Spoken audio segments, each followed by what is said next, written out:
Thanks. Time starts now. If you don't mind, I'll wait till my presentation's up and running. But anyways, I guess I'll try and fix it myself. But Brian, why don't you come down here and get that running?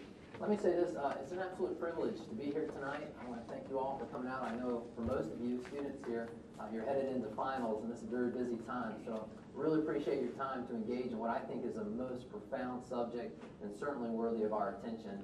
The implications certainly are far-reaching and would affect all of us. I'd like to thank the Birmingham Free Thought Society for putting together such a remarkable event, especially Donnie, who I know has gone to extraordinary lengths this past week to make tonight possible. Well, with no further ado, I was under the idea that tonight's debate was about the existence of God, not biblical inspiration and inerrancy. So perhaps I misread my invitation, but I came here prepared tonight to offer proofs rather than critiques and attacks. I think that's something you're going to follow the whole night. As the Christian, and I am a Christian, so I'll be coming from a Christian worldview, but as I offer to you a theistic worldview, I want you to understand that I will be offering proofs for God's existence, not just attacking others. And I hope that you'll find this more constructive. Well, this subject tonight is not some sort of intellectual exercise for me. It is rather a very personal matter. As a matter of fact, I was in South Africa, Cape Town, South Africa, in the summer of 2001. And it was there that I was talking with intellectuals on the campus, and our conversations seemed to always loan themselves to matters of faith. After many a conversation, my own personal faith was, I'll just call it a crisis of faith. I was ready to walk away from everything I'd ever believed and everything I'd ever been taught. But before I did that, I thought, well, I might as well go ahead and investigate some of these claims. And what I'd like to share with you tonight is what I found. But before I do that, I want to go ahead and tell you one of my favorite Bible passages. It's about a talking donkey. Now, for you atheists, that's exactly why I don't believe the Bible. For you Christians, you're like, do you really want to do that, Drake? I do. I do. Here's why. If God can speak through a dumbass, he can speak through me. Now, that being said, I want you to know that because tonight's debate is not about biblical inerrancy and inspiration, that I'm going to put my Bible down tonight. And we're going to build an argument which we can all relate to. We're going to build an argument from design, from ethics, and from history. So, I'm not a scientist, but I've thanks to the Birmingham Free Thought Society, I've been allowed to use multimedia tonight. So I'm going to let you hear from experts in their particular field on 3 areas of design that I think are most intriguing and quite compelling.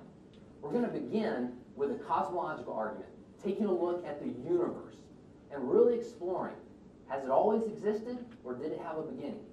The implications there are profound. Secondly, we're going to take a look at Earth and the statistical probability that life as we know it exists. Does it take more faith to believe it's by random chance or by design? And last, we're going to go to DNA. And we're going to look at the information that's encoded with your own body. And we're going to ask ourselves, is this chance or design?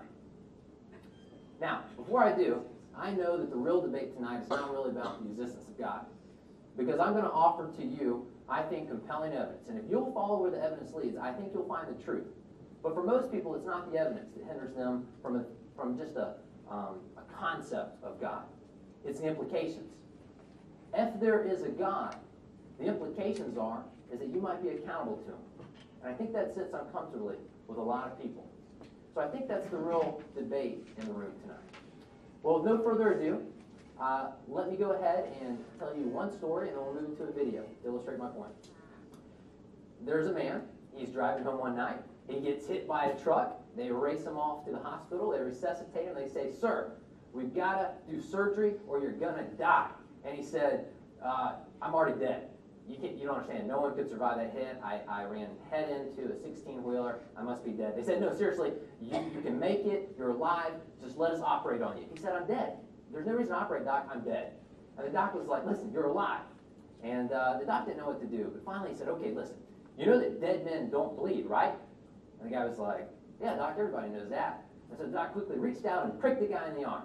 And all of a sudden blood started to come out of his arm. He looked down, and the guy said to the doc, "What do you know? dead men do bleed. So, listen, let's go ahead and take a look at scientific evidence and try and put aside our presuppositions and go where the evidence leads, okay? The Kalam cosmological argument. The Kalam argument is deceptively simple in its formulation. It consists of basically 3 steps. Premise 1 is that whatever begins to exist has a cause. Something cannot come into being uncaused out of absolutely nothing. Premise 2 is that the universe began to exist. And the remarkable development that has occurred is that for the first time, we now have solid scientific evidence for the truth of that second premise, that the universe began to exist. And from those 2 premises, it follows logically, therefore, the universe has a cause of its existence. Whatever begins to exist has a cause.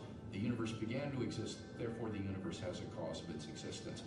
And that points to a reality beyond the universe, a transcendent reality beyond space and time, and therefore non-physical and immaterial, which created the universe out of nothing and brought it into being.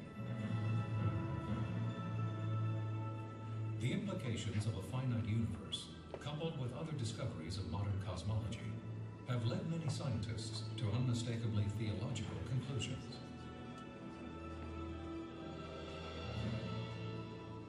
There is no ground for supposing that matter and energy existed before and were suddenly galvanized into action. It is simpler to postulate creation ex nihilo, divine will constituting nature from nothingness.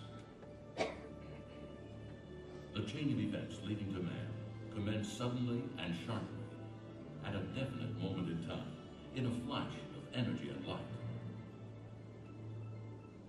We can't understand the universe in any clear way without the supernatural. Supernatural creation of the universe in a flash of energy and light. You know, it sounds an awful lot like the first chapter of Genesis to me. Today, the vast majority of even the most skeptical astronomers and cosmologists believe that the universe had a beginning. This belief isn't based on some theological doctrine. It's based on scientific evidence. And I think if we follow the evidence wherever it points clearly and powerfully and persuasively in the direction of a creator.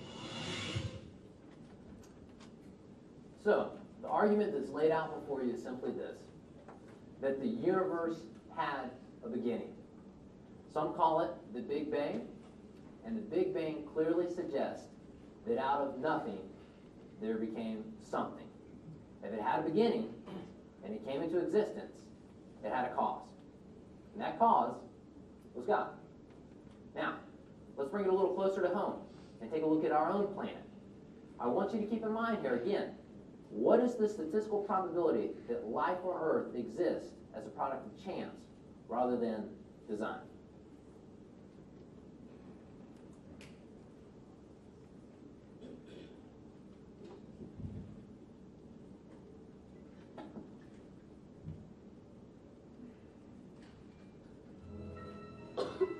For more than a decade, Guillermo Gonzalez has researched the characteristics of a planet required to support complex life. Estimates vary, but a current list of these factors would number at least 20 and include an oxygen-rich atmosphere, liquid water and large continental landmasses, a home star of the right temperature and mass, an orbital path that is neither too far nor too close to the home star, a moon large enough to stabilize the tilt of the planet's axis and the movement of its tides, a magnetic field strong enough to deflect the sun's radiation, and a position in the relatively narrow habitable region of a spiral galaxy. All these factors have to be met at one place and time in the galaxy if you're going to have a planet as habitable as the Earth, which you need for complex and even technological